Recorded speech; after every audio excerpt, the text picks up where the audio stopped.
नमस्कार, आप देख रहे हैं अमर उजाला। मैं सृष्टि आपके लिए लाई हूँ उत्तराखंड की बड़ी खबरें। गुरुग्राम की 14 वर्षीय काव्या यादव ने अपने जन्मदिन पर पैराग्लाइडिंग का रोमांच अनुभव किया।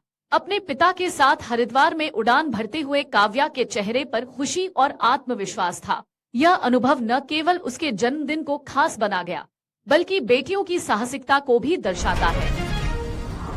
इस वर्ष केदारनाथ यात्रा में श्रद्धालुओं की संख्या 11.40 लाख को पार कर गई है। यात्रा के दौरान घोड़ा खच्चर और हेली सेवा ने 300 करोड़ रुपए का कारोबार किया है। कठिन पैदल यात्रा में दैनिक औसतन 24,000 श्रद्धालु पहुंच रहे हैं। सभी सेवाओं से आय में अभूतपूर्व वृद्धि देखी गई है। आनंद विहार टर्मिनल से कोटद्वार आ रही एक्सप्रेस ट्रेन के चालक बाबूराम की तबीयत अचानक बिगड़ गई। सहायक चालक ने ट्रेन को सुरक्षित कोटद्वार स्टेशन पहुंचाया। चालक को प्राथमिक उपचार के बाद हायर सेंटर के लिए रेफर किया गया। रेलवे प्रशासन ने स्थिति को संभालकर बड़े हादसे से बचा लिया। उत्तराखंड में 20 जून को मानसून के आगमन की संभावना है। मौसम विज्ञान विभाग के अनुसार कुमाऊं मंडल में इसका असर पहले देखने को मिलेगा। 18 से 24 जून तक हल्की से मध्यम बारिश जारी रहेगी। देहरादून में भी बारिश का दौर जारी रहेगा। अधिकतम तापमान 33 डिग्री तक जा सकता है।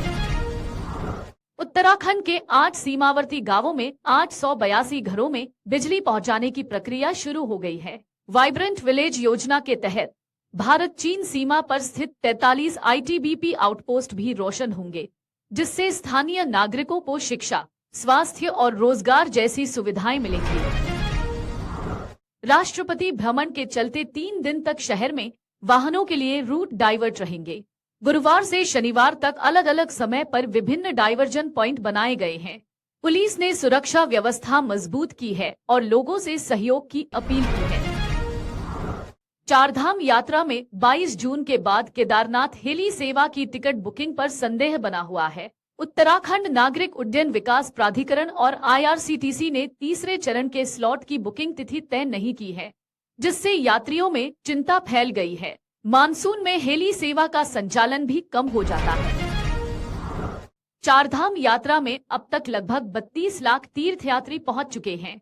इस यात्रा का आर्थिक प्रभाव भी देखने को मिल रहा है। रुद्रप्रयाग के कार्तिक स्वामी मंदिर में 57,863 यात्रियों ने दर्शन किए, जबकि जागेश्वर धाम में 56,423 यात्री पहुंचे। इस साल कुल पंजीकरण 44 लाख से अधिक हो चुके हैं। शिक्षा विभाग को शिक्षकों के तबादलों के लिए हाई कोर्ट में याचिका दायर करने का आधार मिला है। इस साल अनिवार्य तबादले रुके हुए हैं। शिक्षा मंत्री और विभागीय अधिकारियों की बैठक में प्राथमिक और प्रवक्ता विद्यालयों के कोटीकरण पर चर्चा हुई, जो याचिका में पेश की जाएगी। आयुष्मान योजना का लाभ अब प्राथमिक स्वास्थ्य केंद्रों में भी मिलेगा। राज्य स्वास्थ्य प्राधिकरण ने सभी प्राथमिक और सामुदायिक स्वास्थ्य केंद्रों को इस योजना में जोड़ने के निर्देश दिए हैं, जिससे लोग नजदीकी केंद्र पर निशुल्क इलाज प्राप्त कर सकेंगे। यह कदम स्वास्थ्य सेवाओं को और सुलभ बनाने के लिए उठाया गया है।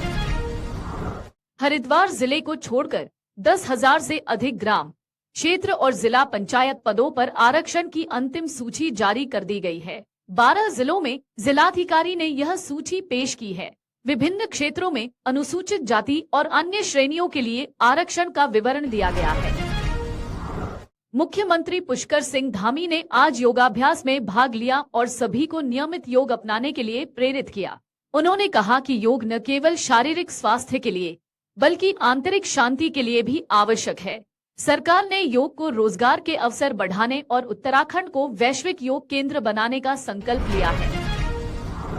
प्रदेश सरकार ने खतरे वाले स्थानों को नो सेल्फी जोन घोषित करने का फैसला लिया है। अब इन क्षेत्रों में सेल्फी लेना प्रतिबंधित होगा।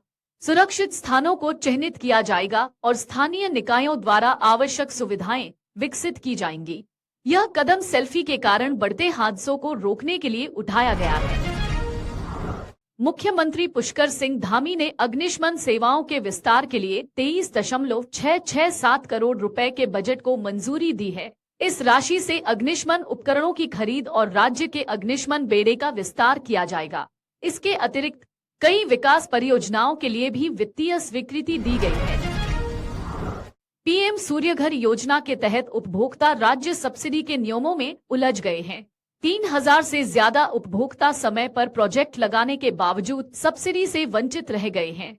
1 अप्रैल से राज्य सरकार ने सब्सिडी बंद कर दी, जिससे समस्या और बढ़ गई है। अगर आप ये वीडियो YouTube पर देख रहे हैं तो हमारे चैनल को सब्सक्राइब करें और बेल आइकन को दबाना ना भूलें। अगर आप Facebook पर ये वीडियो देख रहे हैं तो हमारे पेज को लाइक करें।